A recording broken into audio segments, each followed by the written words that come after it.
if you've got the money, it's good to adhere to, which is the 3-2-1 data protection rule. So 3 copies of your data, 2 different mediums, and at least 1 copy offsite. And also air gapped as well, so offline, if you can make that happen. Hi everyone, and welcome back to the Sims Making It Happen podcast series, where we chat with industry experts about the tech shaping how we work, create, and collaborate. So I'm Sam from the sales team here at Sims, and today I'm joined by Matt Hall, who's the UK and Ireland sales manager at GB Labs. GB Labs are a specialist in intelligent media storage, and we're going to dig into how media workflows are evolving, how teams are managing data across borders, and what smart storage really looks like in today's world. So welcome, Matt. Thanks for coming on. Thank you for the invite, Sam. Really appreciate it. No problem at all. We're happy to have you.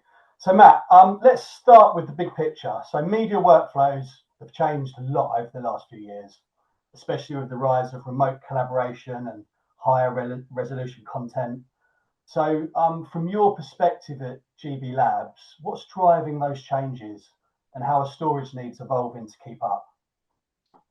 I mean, most things in the industry is, it's driven by the end user, and a lot to do with cost as well. So everybody trying to do more for less, trying to be a little more nimble. I don't like to say this, but headcount often is expensive.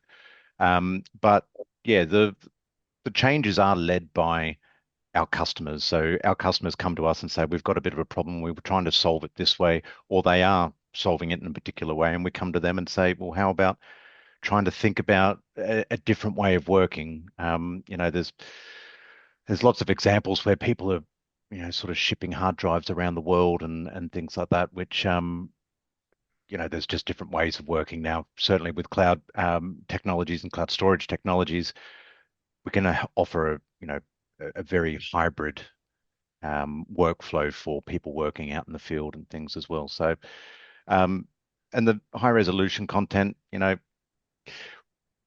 Labs, we've been around for over 20 years, and we've started as a hardware NAS company, Oh, yeah. and that's what we pride ourselves in. So the high resolution stuff where it's got high bandwidth, that's our bread and butter, and that's where we've been working for a long time. But it's all about how to change that into the new world that we find ourselves in, or everybody finds themselves in, particularly since COVID, which we're 5 years on from that, but still talking about it.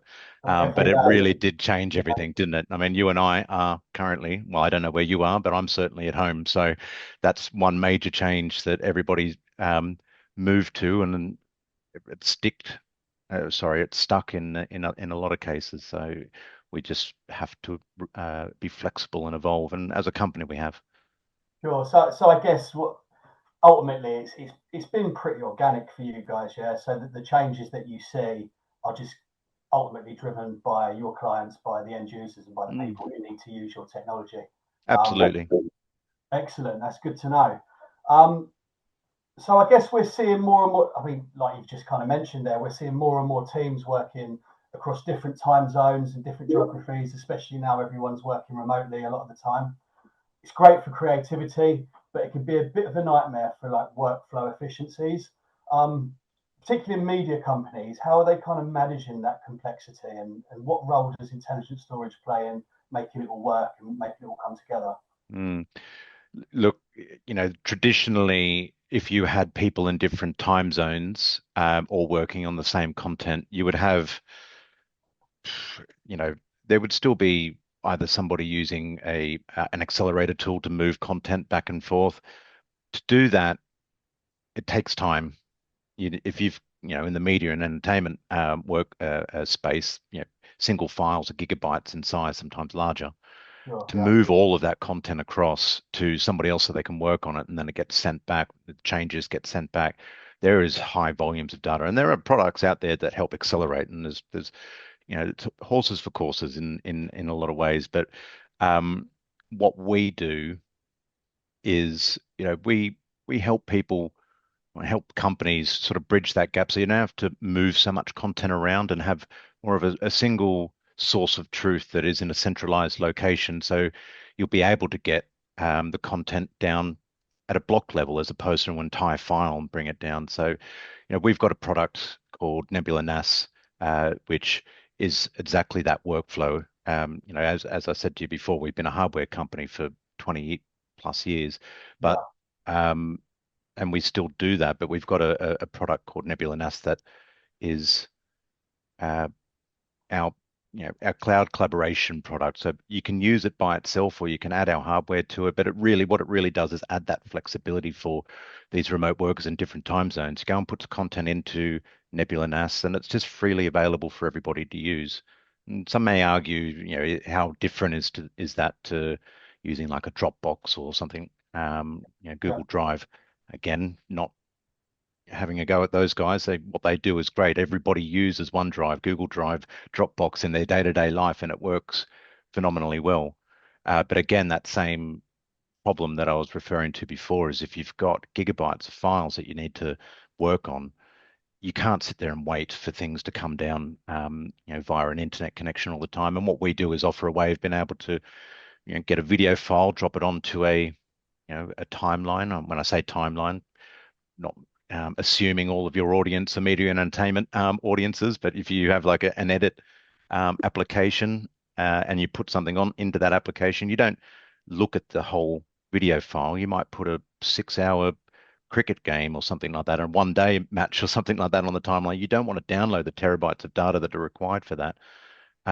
So what ends up happening is when it goes onto a timeline, wherever the little timeline marker is, that's all you need to see at that moment in time. And it'll only download and more or less stream that content down and then cache it locally on the machine yeah, that the person's using. So it really speeds up workflows. You just put it in a central location and everybody around the globe's got access to it. So it doesn't matter about time zones or and we just add flexibility to it. yeah. No, that's great. So I guess that software element kind of gives someone their own secure network that they can then work off, and like you say, they can centrally manage that and almost have instant access as opposed to waiting days and waiting months for stuff to Yeah, yeah, yeah. Well, I'd hope it's not days or months for it, but yeah, certainly, in these tight turnaround environments, waiting 15 minutes, yeah, 2 hours for you to start work, it means you've got to get up earlier in the morning or something, or you've just got an internet problem that day that means things are a little bit slower than usual.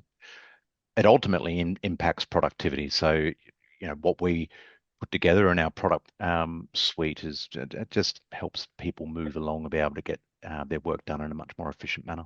yeah. No, that sounds very efficient. And just on that, have you come across any interesting use cases or customer stories where you guys have helped solve like a remote workflow challenge that might be involving kind of deadlines, tight deadlines or tricky locations or something like that? Yeah, absolutely. Look,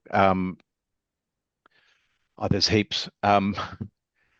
If you think about what we do, yeah, yeah, that's right. If you think about what we do, if you put content in a central location and then you can sort of um, mount that storage as if it's local storage on your laptop or your workstation, you think about that and you go, oh, okay, it's a sort of similar to some other products that are around that, as I say, the Dropbox style things. Yeah, But yeah, ultimately, what it really does is, we've got people that have really changed the way that they work. So we have somebody that was a new mum. She's a colorist, and and for those not in the industry, if you're a colorist in the media and entertainment industry, you need to work with the highest quality picture. So it's not necessarily what you would see receive down to your TV or on your phone or anything like that. It starts off at hundreds of megabits per second, even up to well, a gigabit per second worth of content yeah, in terms of bit rate rather. And most of that's always done on site. Emily, she was a new mum. She wanted to then start working from home to be able to. Well, she's a freelancer, so she could move around to different companies. And she, using Nebula NAS again, she was able to go and do that and work because you weren't downloading all of this content at once. You could sit there and just work on it as you were getting up to that scene and you would just work on that scene and it would just download that and cache that bit locally. And once it's cached, you're free to sort of move back over. It's not using your internet connection any longer. We've had use cases where we've used it on an aeroplane, right? So, even using the aeroplane Wi-Fi, you can, so long as you still have that tethered connection, you can be able to work and be able to work live and make changes and just get that last little edit, that last little change done. Wow. And probably one other good use case, which this has come up a couple of times, is it's around security. I mean, there's a couple of ways of looking at it. If you've got people out in the field doing TV, movie productions, part of their insurance policy is they have multiple copies of content, and they keep it on site, but they need to be able to get one off site as well. So they'd be flying hard drives on in aeroplanes back to production locations and things as part of the insurance policy. What we do is help. And the reason the hard drive goes back to a central location or back to somewhere is so the editing team back at whatever studio is creating this film or program can go and work on the content immediately. What we can help do with Nebula NAS is just bridge that gap and stop spending all this money sending warm bodies with hard drives back across the Atlantic or Pacific Ocean or wherever it might be to help out with things. And with that in mind as well, there are other use cases where we've had people in very remote locations where they're shooting things and they need to protect the data, but they're in sometimes quite risky areas of Yeah. around the world Yeah. where theft is quite probable. And whilst they keep multiple backups of the copy of the content they make, once they've shot it, it is cost prohibitive for them to go back and shoot that content again. So they need to be able to get it off site. So there's multiple different use cases, even though it seems sort of simple on the outset, how people use Nebula NAS and our hardware combined as well is we get some really cool and unique workflows out of it. It's great. No, that's really interesting. Actually, it's a great insight to the kind of things that you guys are influencing with your products. So yeah, no, really interesting. Thanks for sharing those. I guess there's always been kind of a debate around cloud versus on-prem. It's something that we're used to hearing a lot, working particularly in memory and storage, Mm. since the cloud's become so huge over the last few years. But I guess some teams swear by it one way, some swear by it the other way. But over there at GB Labs, what's your take on kind of cloud versus on-prem? And is there a case of choosing one, or is it best to approach them both as a mix? I mean, what do you guys reckon? I'll answer it in two ways, from the customer's point of view and then how we sort of, deal with that. Customers, when cloud was a big thing, people have signed into like cloud agreements for multiple years, 3, 5 years or something like that. Yeah, We're far enough into the cloud, the public cloud cycle now where we're seeing people that are like, oh, God, this is expensive, and moving back into on-premise, but they've still got things that make sense in the cloud environment, and they want to be able to straddle both sides. So they mm, want to be able to, where it makes sense, have content or services sitting in a cloud environment, but particularly in the M&E space, media and entertainment space, again, these video files, video assets are often so large that it is too expensive to house it in a cloud location, which is where on-premise storage comes in. But there are still those use cases where you want people working around the globe to be able to get yeah, access to everything. So we do find ourselves in that hybrid environment. So moving on to how we fit into that is you can choose whichever you like. We don't penalize anybody with the decisions that you made at one time and want to change it later. You might find that you're a company that has, you know, 10 editors or 10 people working for you, and you've got one of our storage platforms on site, and then you decide, well, we've got we're moving overseas now, or we have a production or something that has freelancers or something moving overseas. You can just add Nebula NAS, our cloud production product on top of that, and what we do, which is reasonably unique in the market as well, is you can combine our hardware with our cloud product as an edge cache device as well. So what that then means is if you have an office of 10 people, instead of everybody sort of connecting to Nebula NAS or the cloud environment individually and egressing that content one at a time, if you're all working on the same project, you can connect Nebula NAS to one of our hardware products and use that as a communal accelerator. And that means that all those 10 editors, as soon as one person works on that project and those blocks are cached locally and everybody gets the same, local SMB style connection to that content that really was cloud hosted only, 5 minutes ago.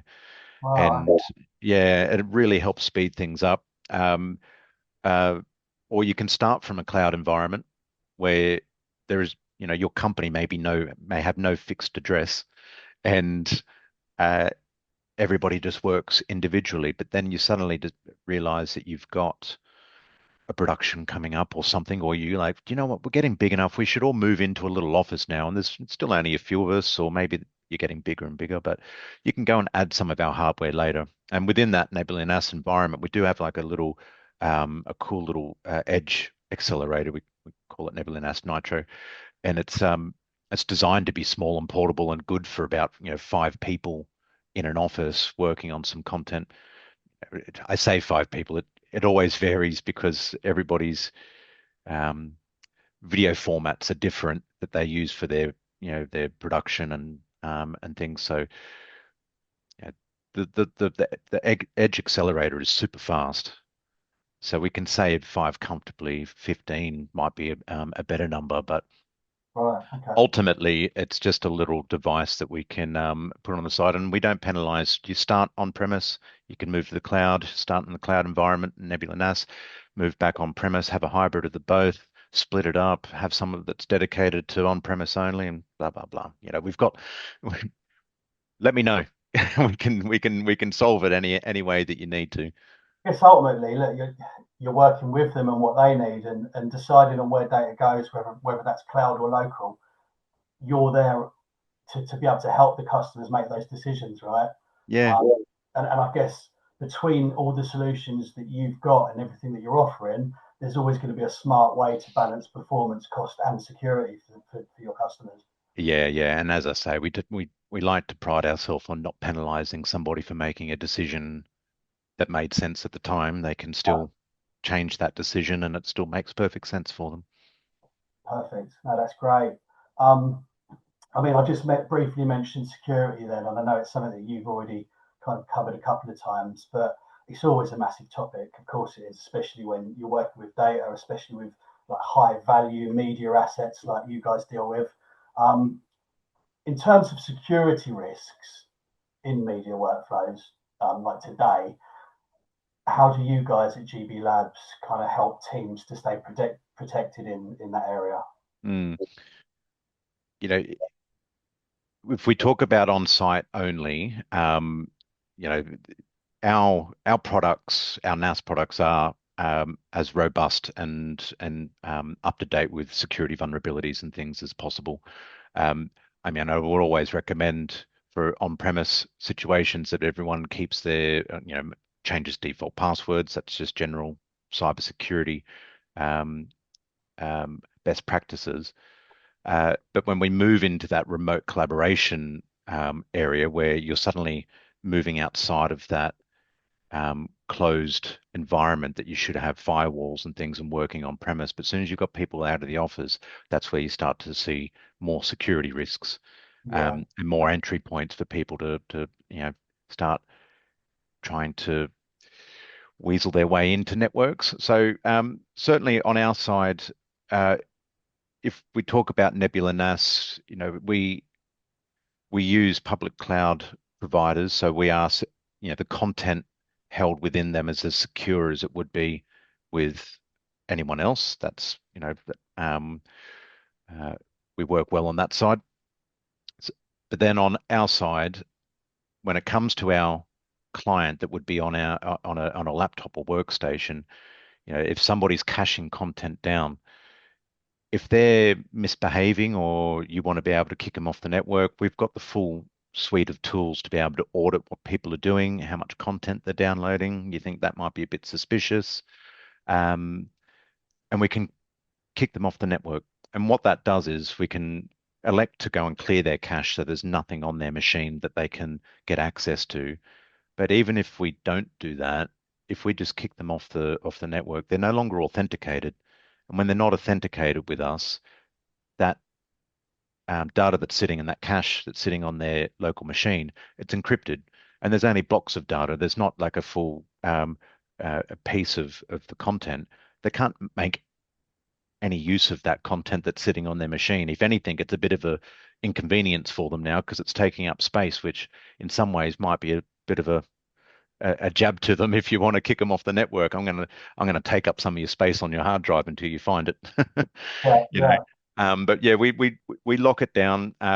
So there's encryption on the at rest on the machines, and um, on the local machines we've got SSO and Active Directory things for larger organizations as well, of course. yeah. But I guess they've got that control, right? Because it's centrally managed. So you guys, like you say, you can come into that central management and control it as and when you need to, Hmm.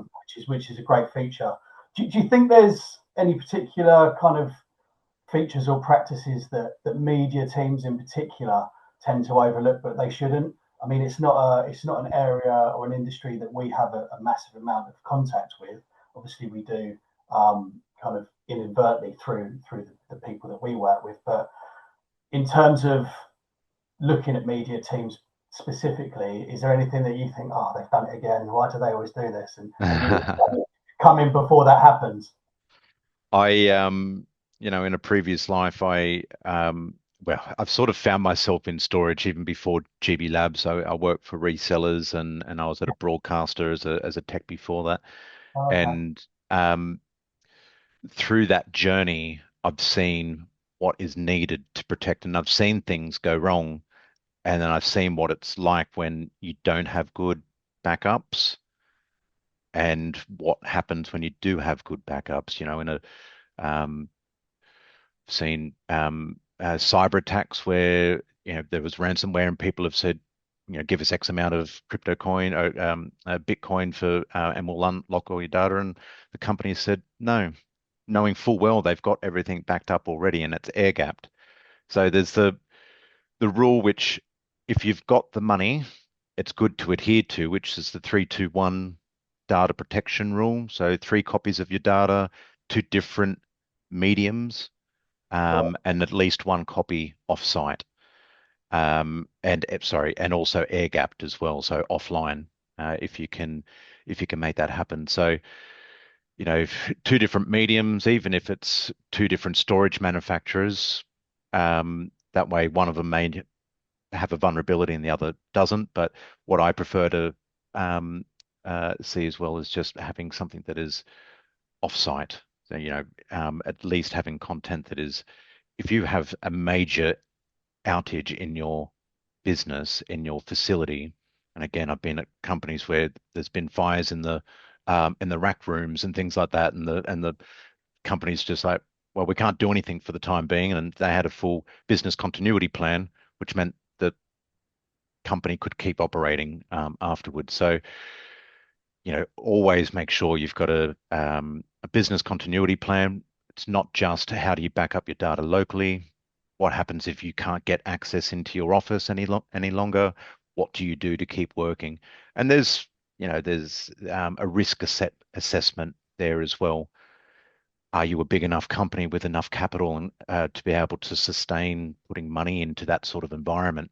If yeah, you're a small operation, getting some external drives, plugging them in, backing up your data, and then taking them home, so at least you've got it somewhere off-site, is a good enough backup if you're a small company. But as you start to get bigger and bigger, you need to start looking at the value of the data that you have, whether it's the online stuff or the archive material that you need. And again, Nebulas can help with that. One of the things that it does do is, if you've got the on-premise solution, one of our NAS products, and be able to push content up into Nebula NAS. If that whole site goes down, all you need to do is run up the application on your workstation, leave the office, and all of the content's still in the same place as where you Yeah. left it, and you can continue to work. So, you know, the interesting use cases you were talking about earlier, there's so many different ways that you can use Nebula NAS, and that is another one as a DR scenario as well, and a business continuity plan. Yeah, no, yeah. So I guess it's just kind of a case by case. Almost like you said, then you almost do a risk assessment and you go, look, these are the challenges we think that you could potentially face, and you guys are armed already to know what it is that the solution might be before they need it. So no, that's good. That's great service.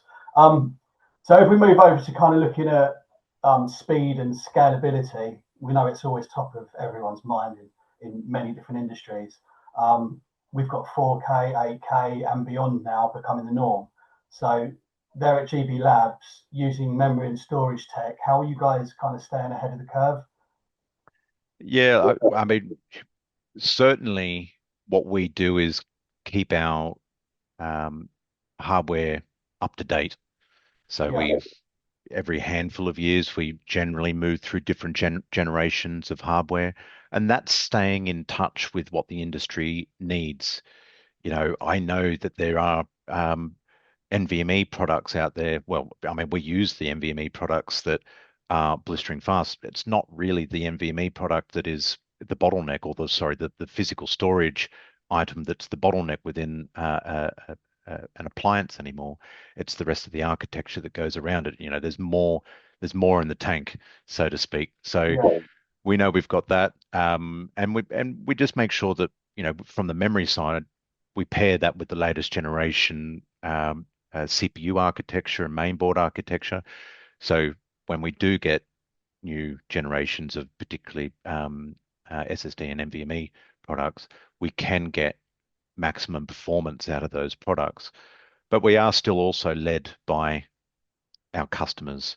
We need to stay in that nice little space where you're not spending, you know, outrageous amounts of money going, here is the fastest thing that you could ever possibly get, and they're only yeah, using about this much of it, right? So,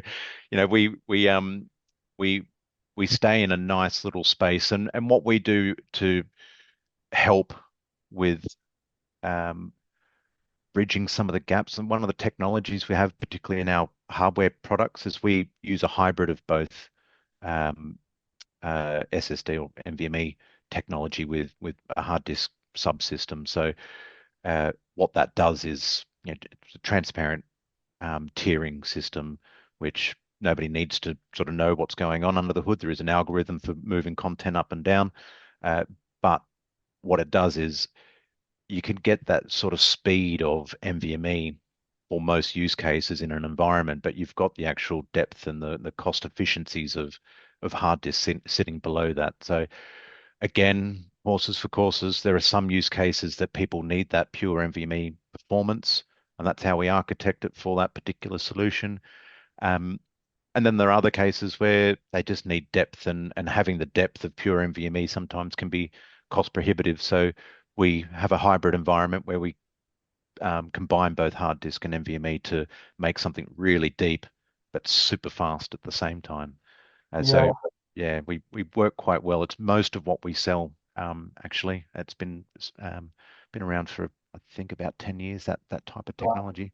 Yeah, It it's makes been a lot great. of sense because, like you say, you've got the blistering speed of like a NVMe PCIe 5, like latest generation Mm, speed, but that comes at a cost, right? So it makes sense to use traditional mechanical hard drives because the cost per gigabyte is so much lower. You mm, can get that depth of storage and capacity, but you can still use the NVMe to get the speed and the low latency. So yeah, yeah. no, that's really smart way of And doing it. and the way that we chat to people about it as well is, in that architecture, we can combine both of those technologies together in whatever size and proportions that is needed for the business. And, you know, talking about how much, it becomes expensive, you sort of talk about it in a case of what's your work in progress content.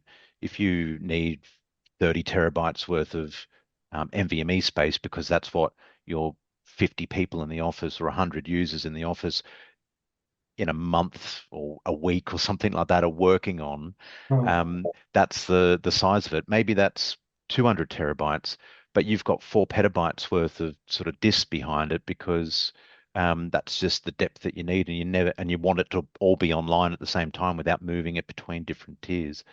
So yeah, we've got this flexibility, and the NVMe storage sizes, the actual drive sizes, I mean, they're getting out of control now, aren't they? They're huge. So, Yeah, they're certainly mounting up now, aren't they? yeah, I mean, I've we've Sims has been going over 30 years, and I've been working in memory and storage for nearly 18 years now, and it's it's bonkers really to see where we're at today and where we know we're going to be tomorrow, compared to where we were 18 years ago when I started selling little USB drives that were kind of like 100 meg or something.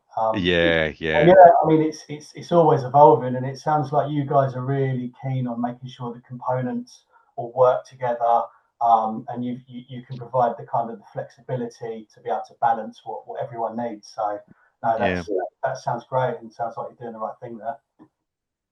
Um, so that's kind of where you're at now, and it sounds like you've got some fantastic products that you guys offer there for the specific areas that you work with. Kind of looking ahead, is there any particular innovations or developing trends that are really exciting in media storage at the moment? Like, is there anything that is coming down the line that might shake things up a little? Looking at tomorrow. yeah. Look, there's always things coming down the line. Can you still say AI is coming down the line? Is it here? Is it coming? Is it getting bigger? Uh, there's just always more need.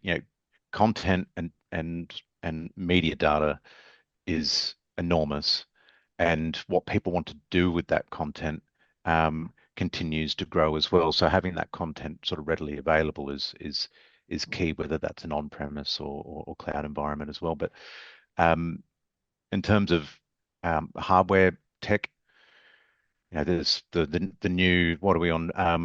U.2, U.3 technology at the moment. There's the new E3 that will be coming out in a couple of years' time.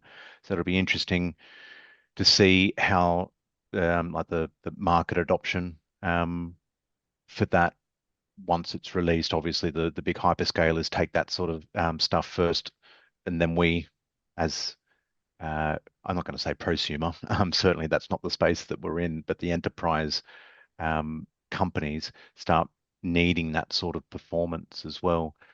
So that'll be exciting.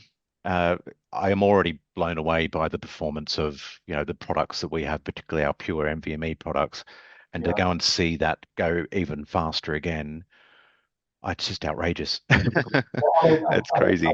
I think Gen 6 is already on the horizon. Yeah. Currently in production now.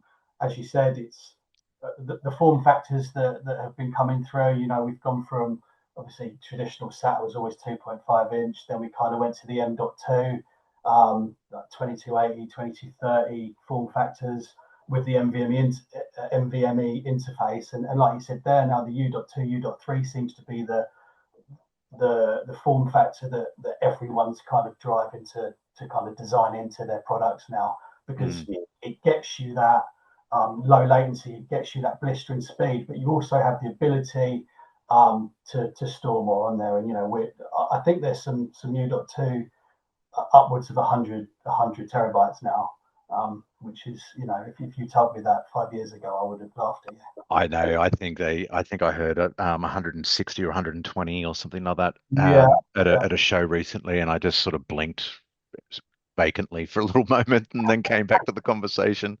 yeah, But no, there are use cases and needs for that. Even in our industry, which this area of the business is reasonably new to me. But digitization of film, like old movies, black and white films that are sitting on shelves. The film scanners are just taking a photographic image of each frame, uncompressed. So most of the video content that anyone gets, even if it says it's raw, it's generally always compressed a little bit because if it wasn't, it would be enormous and no general person would be holding on to that amount of Yeah. content, except for the people that are doing the film scanning. And we're talking gigabytes per second worth of Yeah. content, these um, image sequences that are coming out. And if you've got one scanner, that's fine. You might have a couple of scanners. You might have a couple of people that are doing restoration, trying to take the bits of dust and cracks and things to digitally remaster the content. Yeah. And that's where you then need, these large drives and NVMe drives where, there's a lot of IOPS going on the machine, a lot of single files rather than sort of it streaming through. And then a lot of people at the other end that are pulling on that content even faster because they're doing um, almost live fixes and renders on that content and pushing stuff back and forth. So Yeah. the centralized storage piece, particularly in this film archive and restoration environment, as I say, reasonably new to me. I didn't. I went to a show a month ago now, Right. and it was extremely well attended. And I thought for an archive and restoration thing of film, I I was being a little naive of the people type of people that were attending, but what I loved about it was a lot of the people they weren't sort of techie style people that were like, oh, I want to try and fix the film. That's not necessarily what they were doing. They were more historians and Yes. people that have been to university and done history degrees. And then Yeah. they found themselves in this area where they're like, this is the perfect place for me to hang out because I'm Yeah. watching content that nobody has watched for 100 years. They get to see it for the first time and work on it. I was I didn't really know what to expect going into that little talk, but it was quite eye-opening. And there's so much of that uh, film physical film archive left in on shelves around the world that people are trying to work out how to digitize and what to do with them. So Yeah. um, yeah, I find that area quite fascinating. Just I think it is, and it's actually it's crazy actually because like I said earlier, I don't touch the media space very much in the role that I do here at Sims. We know that we service it. We know that we eventually product that we supply gets down there. But interestingly, I was actually chatting to someone who does exactly that recently. That's what their business does. They restore old films and yeah, old files that like the BBC and other kind of networks have got that they're years and years and years old, and they go away and they do exactly what you said. They restore them and they digitalize them. And I guess I thought about it then, and it's funny that you brought it up because that must be such a huge market. You think about the amount of data and the amount of old films that are on different media formats that are out there, it must be, I mean, almost an endless library. well, in some ways, the old films are um, when we moved into digital tape in the so DVC Pro or Digibeta and some of the tape cassette tape Yeah, formats, yeah, they've all got heads on them that spin and read off the same as a normal sort of cassette tape that you might remember that some of yeah, us remember from back in the yeah, day. Yeah. Um, but those heads aren't manufactured anymore. They're the ones that are actually the mediums that we're having trouble, that the industry is having trouble with. But the actual film that just needs to be, for the lack of a better term, scanned or photographed each frame, the content's still on that film. So that's actually the one that's preserving the longest and probably has more time, provided it has been housed in the right environment. Now, not everyone houses it in the right way. There are some nitrate film that if you've seen, I think the film, is it Inglorious Bastards? Um, anyway, they uh, basically set a theater alight with all of this nitrate film. It's highly, highly, highly flammable stuff. And to deal right, with this now, they have to have very specialized rooms to move one film canister in and then be able to open it up in a flameproof box because if it combusts, They just close the door on it and go, okay, let's walk away, everybody out. Like it's highly, highly volatile stuff. But at the time, they're like, this film is great. Yeah, no, that's really interesting. Yeah, no, I guess like I said, you're going to see more and more of that, and it sounds like you've now got the bug, and you'll be attending some more of those shows. Yeah, I find it fascinating. You'll Yeah. be a historian next time. Next time we talk. Yeah. A long grey beard, you know. Right, no, that's really good. I guess kind of before we wrap up, from your perspective, and this can be you personally or GB Labs as a business, if you've got a vision that you work towards. But if you had one piece of advice for media teams who are trying to streamline their workflows, get smarter about storage, that kind of stuff, is there anything that you'd kind of offer them in terms of advice? I I take this ethos from, I guess, my personal life, which is, more of a technical, like I'm a salesperson now, but I'm still very much you know, a tech guy, and I like to get in and try and work things out. And I don't know, maybe over-engineer a solution at times, but that will then pay dividends later. And what would say in that to translate that into, media companies is don't necessarily purchase what what solves for a solution today with no headroom. Make sure you've got headroom. Make sure you've got flexibility. Yeah, You know, talking briefly of GB Labs, the flexibility in our case would be, most of our products will always have more headroom in terms of the performance availability that you need. Uh, but the flexibility also comes from the cloud collaboration tools that we can add on, or the other way around, start with cloud and move back. But if you've got the money, um, try and future-proof yourself, because it will end up costing you more if you what's the phrase? You know, I don't want to say buy cheap, but if you don't buy the right product the buy, first time, you've got to buy it twice, right? buy cheap, buy twice. Yeah, yeah. Yeah, And that's where we find our conversations going. We've got people using our products that have been using them for 10 years, and they're like, well, it still works. I'm like, "Mm, it's a bit annoying for us that we make such a reliable product, but yeah, okay, fine." future proof too far. Yeah. Yeah, think about the next couple of years, and there's still. Yeah, yeah, yeah, yeah. Yeah, no, but it's right. You want to get the right solution for your customer, and it's tricky to find that balance between what they need now, and what you're sitting there going, you're going to need more. We know you're going to need more in the future. Let's try and find a balance that is affordable for you now, but gives you a few more years to be able to kind of keep it going. No, Mm. that's really good advice, and I'm sure many people will take that on board, and you can probably relate that to near enough everything, can't you? As opposed to just looking at media. You could probably look at that in all industries. But that's really really top advice. So As I say, in my personal life, I tend to do it all the time, and um, it might annoy my fiance a little. I'm like, why do we have to get that one? I'm like, because it's the good one. yeah, yeah, Because I yeah, know that I'm gonna hold that, and I'm gonna keep it, if not forever, for a very, very, very long time. yeah. No, and there's a lot to say for that.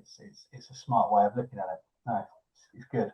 So thank you so much, Matt, for coming on. I think it's been a really, really great chat, and I'm sure that our audience will really enjoy listening to what you guys at GB Labs are doing, how you're working, and how you're kind of really influencing the kind of the whole media industry, with the parts that you touch. And I think it's brilliant. Um, so, kind of just to sign off, where can people find out more about GB Labs and the solutions you offer and what you guys do? Where can people The learn about easiest way to do that would be to visit us at gblabs.com, or you can go to nebulanas.com as well. So they are Nebula NAS is a product from GB Labs, but they are on their own separate websites to be able to get access, and you can get in contact with us through either of those means. It will come through, and your local territory manager will reach out to you again. that? Sounds great. And I guess you guys kind of get yourselves down to shows whenever you can as well, which would Of be course, yeah, yeah, yeah. We find ourselves at NAB and IBC and then some other shows locally and abroad as well. Brilliant. Okay, well, listen, thank you again, Matt. I've really enjoyed our chat today. And yeah, we'll speak again very soon, and have yourself a great weekend. Okay, great. Thanks, Sam. Thanks for the invite. Appreciate the time. Bye.